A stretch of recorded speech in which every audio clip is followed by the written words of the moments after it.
what are some lifestyle changes that we can do that can affect epigenetics in both a way that serves us and a way that doesn't? What is the impact of maybe some of the things that we're doing, and learn how to start to maybe shift away from those things so that we do start to see some of these gene expressions being changed a little bit.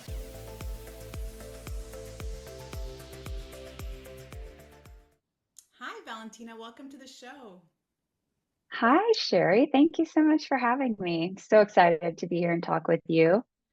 Same here. So good to have you. And we're about to talk about epigenetics. And this is such an important conversation because I know I've been in the health and fitness space for 25 years, and something I always hear from so many people is, oh, it's just my genes, or they're struggling with a certain condition, or even difficulty to release weight. And they always attribute that to something hereditary, something that they've inherited. And so we're going to be unpacking that. I understand that you help people customize their DNA and mineral blueprint, and you help them uncover the root causes of whatever is blocking lasting changes.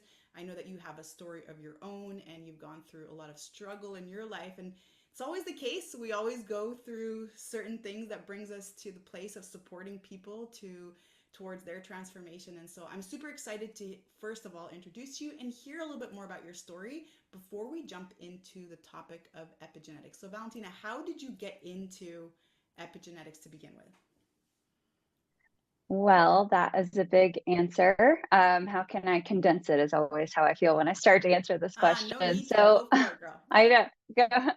I started out. I arrived here on planet Earth and had a lot of chronic health issues. I was very uncomfortable from the time I was born. I had unexplained gut health issues, malnourishment, pain, all kinds of discomfort. And that led to an unfolding of other chronic health issues throughout my childhood. So it was a very uncomfortable experience. And it was actually a lot of doctor visits and a lot of uncertain answers that led me to wondering, are these all things that are interrelated somehow? Like, how do I keep getting new, diagnoses without solutions or true help, you know, and relief. It was when I was 17, I got my first job at a fitness center at a gym in Atlanta, Georgia. And I remember this big aha moment. And it was because these people were walking in and they were meeting with these trainers, they were working out, they were changing their diets, and they were several weeks, months later, they were transformed. They were transforming on the outside, but also I was talking to them and they were telling me how they were transforming on the inside. And Mm. so it's funny to say now, but I must admit sugar was a major food group for me as a kid. I had no idea how my diet was impacting Mm-hmm. my body. So that was the beginning of a very long, as you said, over 20 years that I've been in this space as well, just journey of all of this unfolding for myself. And so it has been a long journey, but I've been collecting a lot of pieces along the way. And I am happy to say that my health is thriving, even though they wouldn't tell me that at that time that it ever could be or would be. Wow. And yeah, it's just been a very progressive journey. I first went down the path of changing my diet and working out, and I learned more as much as I could possibly learn about the physical body. But I Mm-hmm. also started exploring the world of healing energetically and all these ancient modalities. And after really years of studying that and getting relief, I moved into, wait a minute, how is the mind body connected? And so now I've taken a deep dive over the last about 10 years into that question is really how is the mind body connected and how can we heal? And that's what led me to your next question of into epigenetics of wow, how is all this impacting my specific genes? How are not just what I'm eating, but how I'm living my life and my environment impacting turning my genes on and off. And that's essentially what epigenetics is in a nutshell. And that's how I kind of got there because once I started getting relief, I was like, I want more. I want more Mm. answers. I want more knowledge. I want to get it. It was just so exciting. And I've been able to help others do the same. So it's been a really cool ride. Wow, so good. Oh my goodness. And so much to unpack here. I want to talk a little bit about sugar, but then also something that you said that I just want to come back and kind of expand on for just a moment. You said, well, these are our genes. And from what I hear from what you shared is depending on what we are doing in terms of our behavior and environmental factors, we can either contribute to the probability of these genes being turned on or off. So really, okay, here are the set of genes, and depending on what I'm doing, how I'm thinking, how I'm feeling, the things I'm consuming, and all the areas of my diet, not just what I'm eating, but what I'm watching and what I'm listening to, all of that affects whether or not that gene will be switched on or off. So basically, the things that I'm doing increase the probability of that, which again we'll come back to. But what I really want to just talk about for just a moment is sugar. So you brought this up, and why I want to talk about it, Valentina, is because I'm anti-diet, and that is my approach towards nutrition. It's really not restricting foods, and really not feeling shame or guilt or frustration or any of those emotions that generally come up when we're being very restrictive or we're on a calorie deficit. And at the same time, the conversation that I share is also around what food serves our body the most. And there has to be this great balance between the two, understanding that the majority of the foods that we consume or that are marketed to us, it's not even food, it's food like substance, and most of which contains sugar. And so I'm also very much around, well, what does the body need? What, not what my mind needs emotionally to satisfy cravings, but what does my body need? And sugar is the one that always comes up. So share with us a little bit more about your journey with breaking up with sugar, or even the things that you experienced, having mentioned earlier that sugar was your major food group. Yeah. Yeah, I had no idea how much I was relying on sugar, and it took really years. It's still a relationship that I'm developing. I, like you, don't believe in limiting the diet. I believe in asking the question, how is this food serving me? Ah, And, we have only so much, I mean, so much time in the day and so much space in our stomachs, frankly, to fill our bodies up with foods that are going to help us become our optimal self. So how can we use food like we would do if you have a car that you love? You want to use the best fuel to put in that car so it performs. So I see food as a performance tool for me mm, personally, as like a biohacker mentality. so good. And so I think my what I didn't like about sugar from the early days is that I felt like it consumed my thoughts. If there was a bowl of sugar on the table or in the house, whether it be little candies or a cake or whatever, I would eat it pretty much until I felt sick. Right. And then I would be like, I'm not ever eating sugar again. I feel awful. And I recognize that. And this is well into my health journey. But the next morning, if there was still cake, as an example, I would be like, oh, it sounds good. I'm going to go have some more. It's Right. like I was reset and I had no idea how addicted I was and how much it was running my chemical system in my body, that dopamine effect. It was doing a lot of things. And it was actually when I got divorced in, I think it was 2012, that I decided I really want to do some emotional healing from this painful situation. And I'm not going to let myself have this particular food because I don't want to lean on it to meet my emotional needs because I knew inside that I was doing that. So I decided to tell myself no more sugar at that time. And it wasn't like a forever thing because I had recognized, like you said, if I told myself I was going to cut something out, I had a history of literally going crazy eating it until the time that I was supposed to cut it out. And then I would cut it out and do well for a while.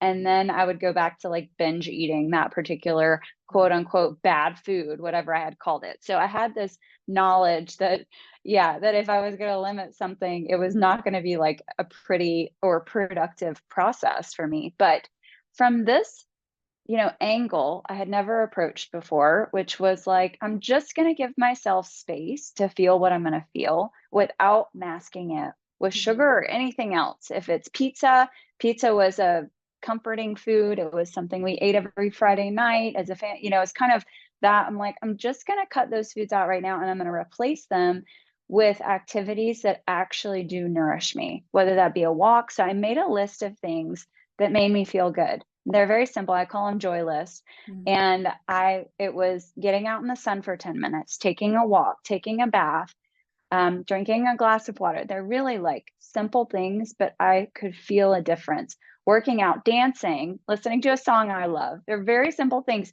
And I found when like the deep sadness hit, that I didn't resist it. I just decided I would give myself some time to feel it. And then I went to my joy list and I decided, okay, now I'm going to do something to lift my spirit, to nourish myself emotionally without using food. And so, yeah, I would tell you that I had a complete addiction to food. I overate, I overconsumed. And I went from that to being able to really decide what I want to take in my body. And now it's like I do not have an emotional, sometimes to a fault, to be honest, because people say, where do you want to eat out? And I don't feel like I'm emotionally fed by food the way that I used to. And I kind of miss Mm. that, to be honest. That's only negative, to say, like, but it's great because I am free from that being, and I'm still refining it all the time. Like I'll find myself over relying on something a little and I'll ask myself the question, like, why am I consuming this? Like, what's it's doing for me? And is there something else that would be better to, you know? And so I'm really in my particular genetic picture, glucose handling is a weaker point for me. And that's not surprising because it did really rule the first part of my life. And now that I know that it's a weaker point, I'm even more mindful and really validated like, this is something important for me to prioritize here so that I can be managing inflammation in my body to reduce my risk of disease and all kinds of other issues that come. So Mm. it's not just like, oh, sugar and I'm going to gain weight or whatever. Mhm. It's more like, what is my deeper why? Yes. Yeah. Oh, And so when I found that, it became a lot easier. And there were a lot of physical things that went along with that. Brain fog. I right. mean, yeah, just like energy up and then drop down, like tiredness and um yeah, a lot of different, rashes, like skin problems that would come from overeating sugar. And you can, when you cut something out, you can kind of see that more clearly. So that's Wow. a bit about my journey about sugar. I feel like that was a long answer. Oh my God, that was so good. So good. And you really went through exactly the process that I help support women with when it comes to moving from what I call the I can't to the I don't mindset. And to your point, when we diet, and this is the thing with diet, is that we were strict because our ultimate goal is we want a physical change in the body. Like that's it. It's a currency. It's an exchange. I'm giving up this food, or I'm doing this exercise, or whatever it is that I'm doing, or I'm taking this pill or this shake because this is the outcome that I want, and I want to drop weight. And what we don't do, so that little gap that we never get to bridge, is understanding what we're using those foods for.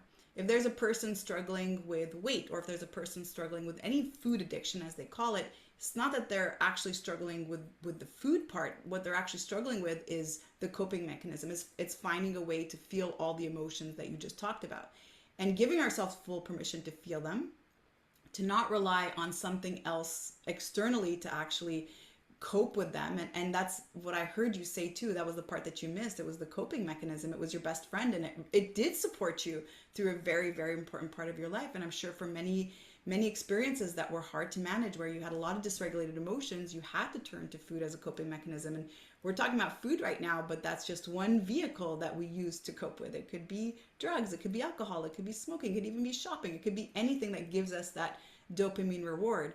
And so the way that you overcame the binge and overcame that dopamine reward system was really just challenging yourself to heal. Like you said, it was a deeper why. It wasn't just about I'm going to stop sugar because I'm breaking out or I need to release weight. It's really that I'm actually using this as a crutch to get through the things that I actually don't want to sit in. And so by allowing yourself to sit in those emotions, and it's this thing that we've learned to do. We learn to avoid this, and either that's through parenting. We all, and something I just notice so often, we all learn how to escape whatever emotion that we experience and learn how to reward ourselves with it. And so this is very, very powerful. And so what does your journey look like right now? Because you also said that you're still refining it. There's still some fine tuning. And by the way, all of what you've shared about sugar is exactly my journey too. I had a love hate Oh, relationship wow. with sugar. Yeah, you my goodness, when I was pregnant with my girls, the amount of muffins and chocolate chip cookies and things and sessions of that I would sit in was next level. Nobody could beat me. And now that I look at it, Wow. I actually I don't consume sugar anymore. It's something that I've just removed from my diet as a whole. And the way that I did that was just getting curious around what would it be, and this is how it started. What would it be like if for 28 days I just removed sugar from my diet? What would happen? And after I did that, once I started feeling different, all the things that you said, the brain fog, all the gut issues, all the inflammation, I have chronic back pain because I've had surgery on my back twice, so that was feeling different. My SI joint pain was going away, my knees were like everything just it just completely transformed my life. And then I had to find other ways to find pleasure in different types of food. That sugar used to be that for me. And so it did take some time, it did take some experimenting. But where are you now in terms of just that refinement around playing with sugar? I'm just curious.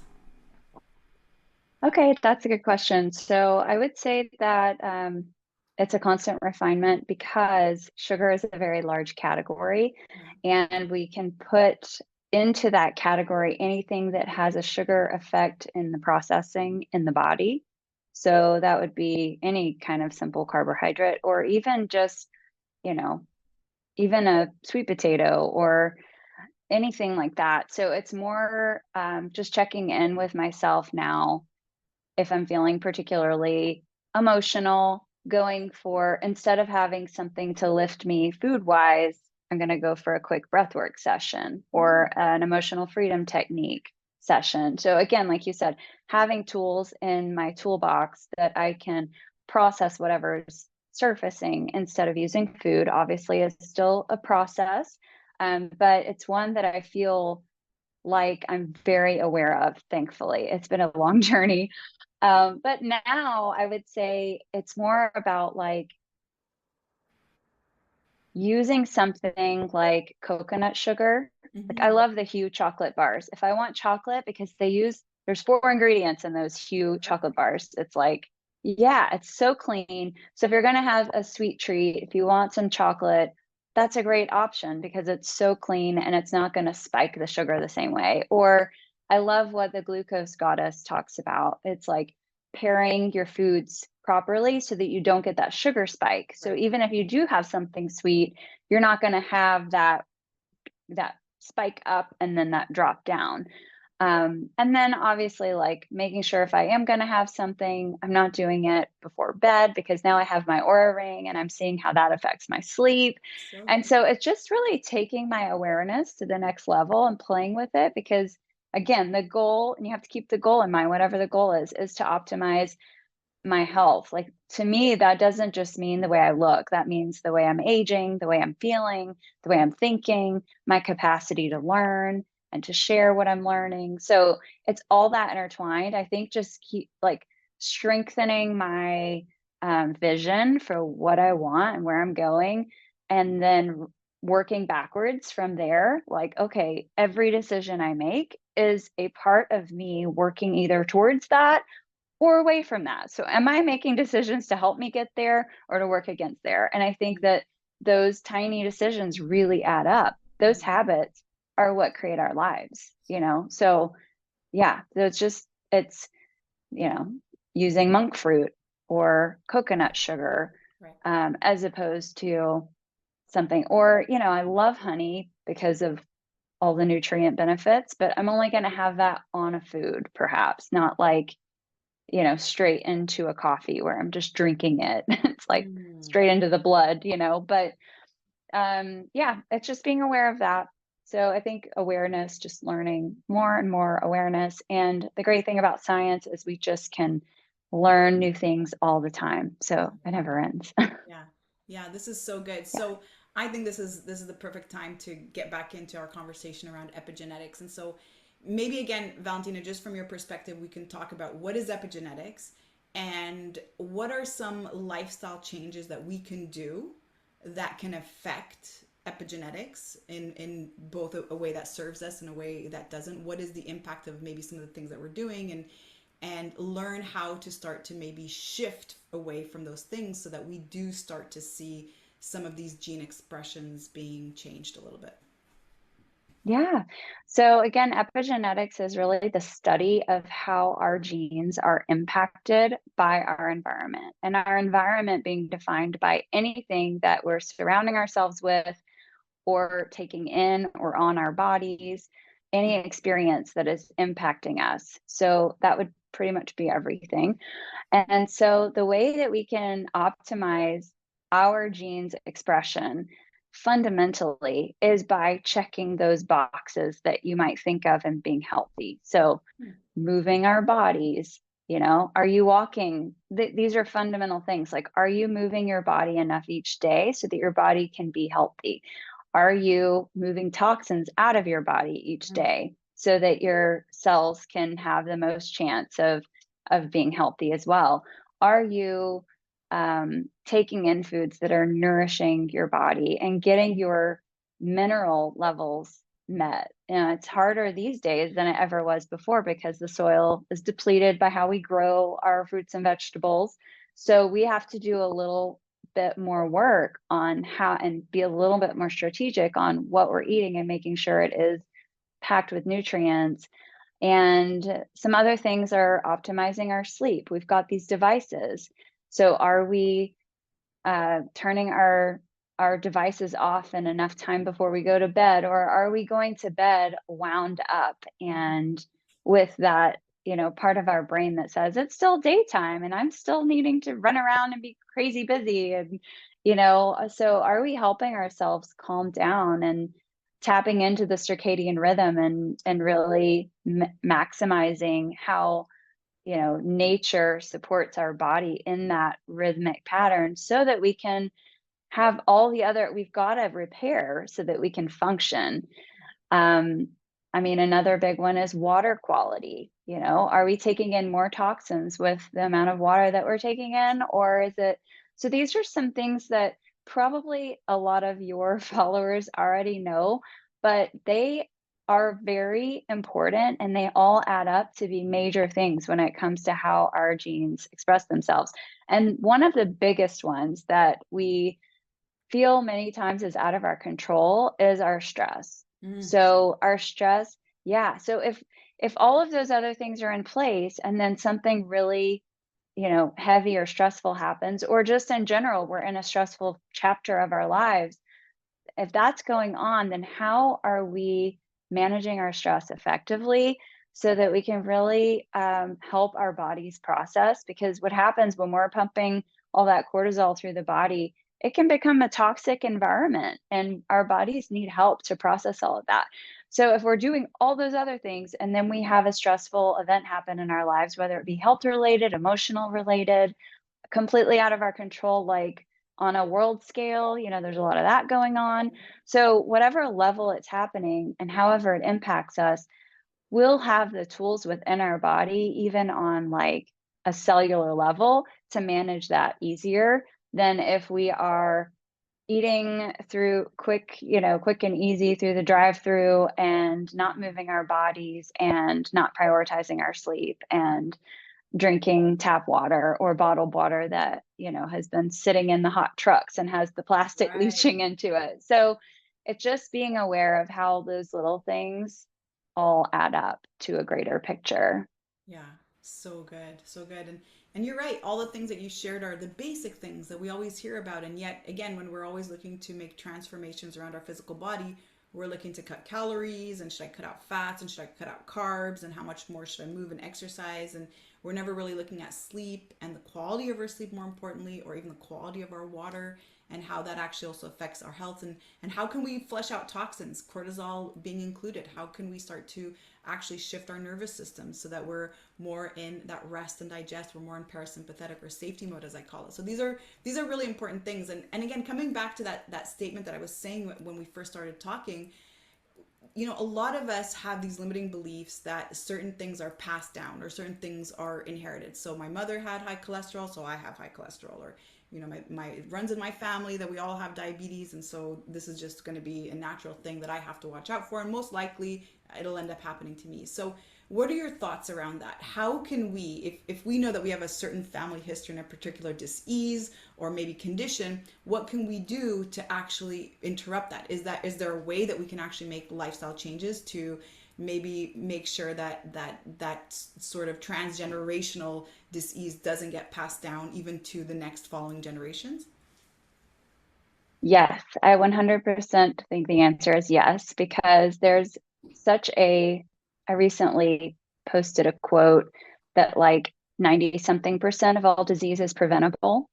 So I believe that, and there's a lot of science to back up this belief now that you can 100% determine your likelihood of getting a disease by all of your lifestyle choices. And many times, if you think about families, the way that your mother ate and lived her life is also something that you're inheriting. Mm, So, but it's also something you have a choice on whether or not you continue. And mm, there's things that, you may love that you learned from your mother, but also there's things that we have to like look in the mirror and say, now that we know better, are we doing better? And not using it as an excuse. I mean, there's a lot of people that might say, well, I raised my kids this way, or they ate that way back in this time, and they're fine, or they were fine. But at that time, we didn't have hundreds and yes. hundreds of toxins put in everything that, if you go to Europe, are, illegal to add into products. Sadly, here in this country, we have more than possibly any other country happening in and around our bodies all the time. So we have to work even harder to Mm, help our bodies process all of that. And I don't think that that's something to be afraid of. I think it can be something that can empower us to say, wow, okay, here are all the things that we're up against. And I have the tools, and I wake up every morning, just like everyone else, and decide how to make the most of what everything that's going on in my body and how I'm going to take care of myself. And so it's really, I believe it's a great honor and a gift.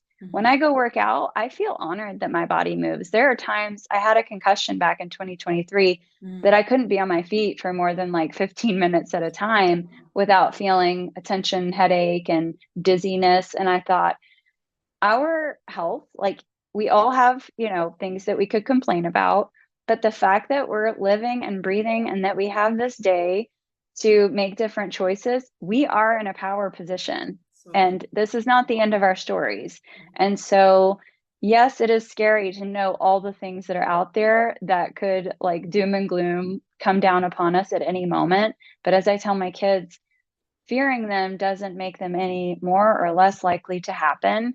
But what does impact how much they're likely to happen is how we are handling all of this within our bodies and taking care of ourselves. Yeah.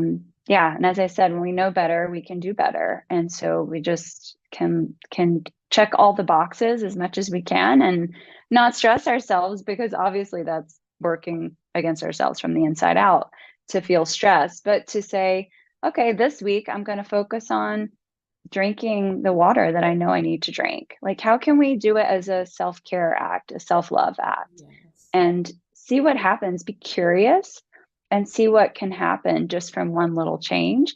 And then a year later, you look back and you've made, I don't know, 20 new changes that have become a part of an integral part of who you are now. And that's the cool part. Yeah. Wow, so good. I love what you said about this not something to fear. It's actually very empowering to know this. And then how can we now start to make choices for ourselves? Because it really just comes down to choice. And so, okay, given our reality, and the reality being that, again, most foods that are offered to us at the grocery store or when we go grocery shopping or at the restaurant, most of it is food like substance. In fact, a lot of the snacks we give our kids or that we see that are for kids meals and kids snacks are food like substances. So given all this, and given what you just said earlier, that certain chemicals are actually illegal in Europe, and yet They're allowed in our countries, Canada also. So what can we do?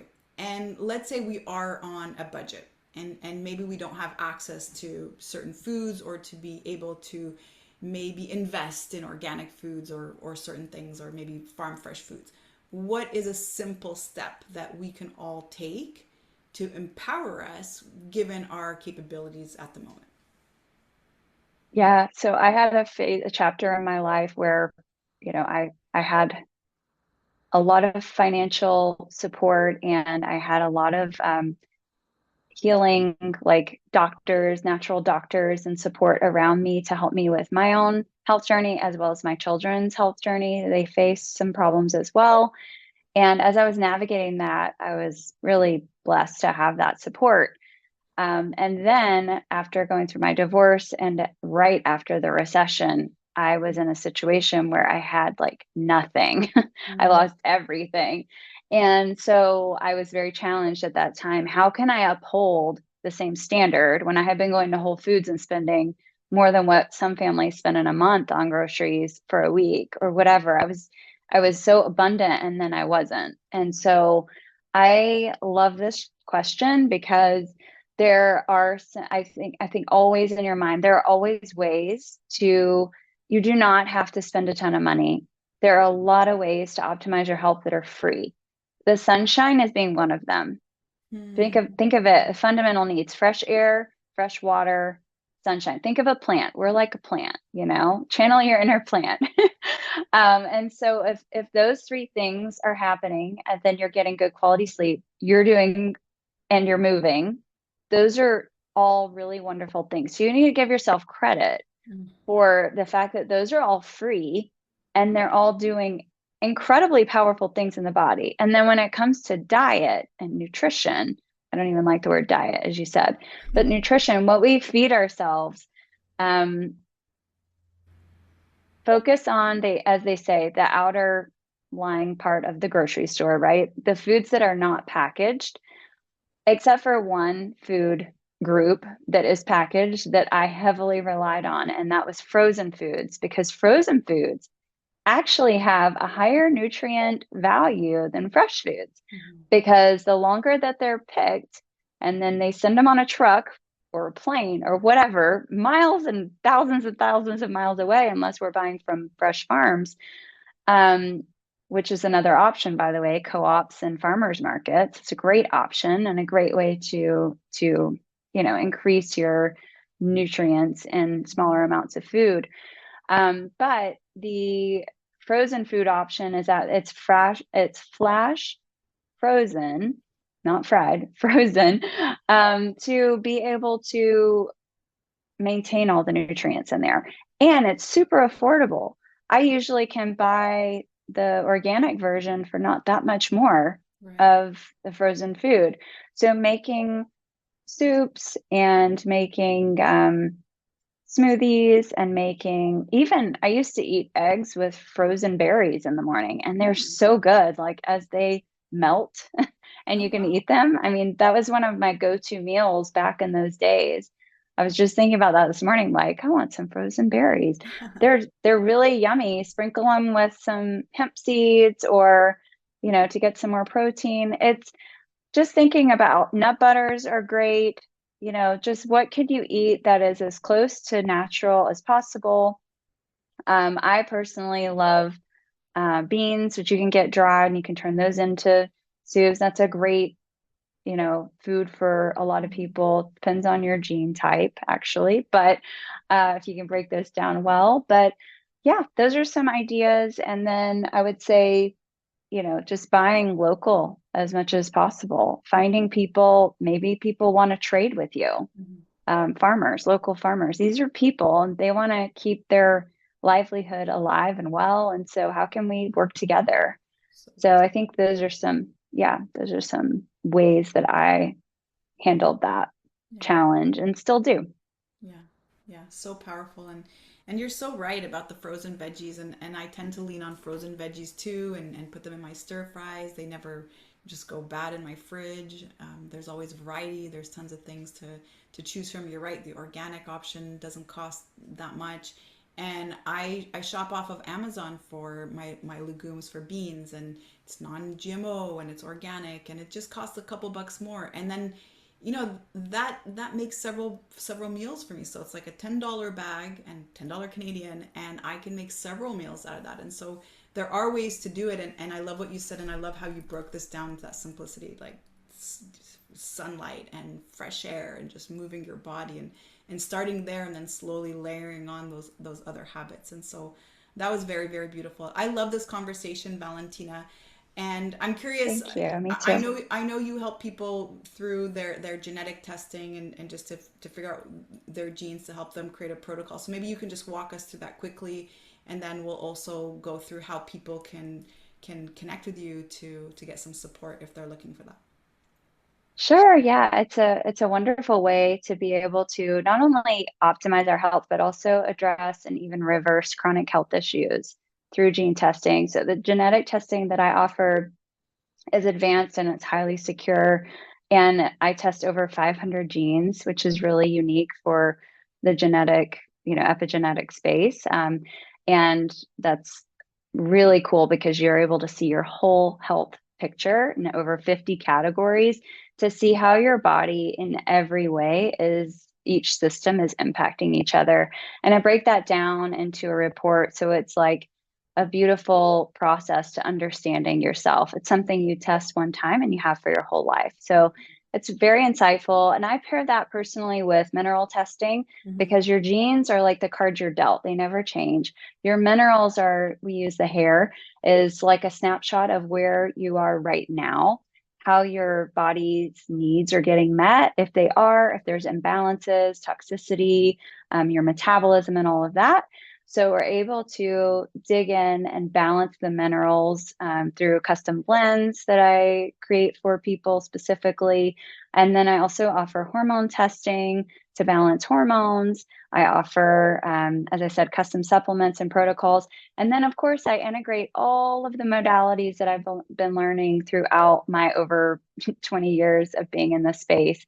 So I mentioned a few emotional freedom technique. These are mind body techniques to give you a strong toolbox on managing stress. Because as we were talking about before, you can eat perfectly and you can move your body perfectly. But if you have emotions that are stored in your body, or you don't have, or emotions are triggering you, situations are triggering you, and you feel like you're on repeat there, then it can be a very uphill battle. So basically, I help people transform their health through like custom protocols and testing. And I love what I do. It's very, very powerful. Most people that I work with, my favorite moment is when they feel this deep validation of like, that's why I'm like that. Right. And oh my gosh, now that's going to be the thing that gets me where I want to go. So it's just a very beautiful thing that I get to do to help people. It's always empowering. It's not scary. It's not diagnostic. I'm not going to tell someone they're going to get cancer. We're just looking at as you said it so beautifully, the probability that you could have a problem in a certain area or system in the body, and then how can we support it? Right. So, yeah, So good. I So hope that answers it. yeah, thank you so much. And that's so powerful. It's what beautiful, powerful work, and it's so refreshing. And if somebody wanted to reach out to you, Valentina, to connect, where could they go to do that? Sure, yeah, you can find me on my website, www.valentinabain.com. That's you'll put it here, right? I Yeah. don't have to spell the We'll whole add it thing all out. in the Okay. show notes. Yeah. And then I my Instagram handle at valentina.bain, Bain. So yeah, feel free to reach out. I love having these conversations. So don't be afraid if someone has a question to send me a message, to reach out and do a consultation on how this could specifically help whatever you're facing. So I'm happy to be a resource. And that's why I do what I do. I love to help people. Thank you so much. It's so clear. This has been such an amazing conversation. I really enjoyed it. You're such a beautiful person, Valentina. I love, love, love what you're Oh, doing and how thank much you're you. impacting and changing people. And I'm honored that you had an opportunity to make some time today so that we can connect and talk about epigenetics. Oh my gosh, everything you said right back at you. Thank you for what you do and for having me here. Thank you to your audience for listening. And I hope to speak to you again soon.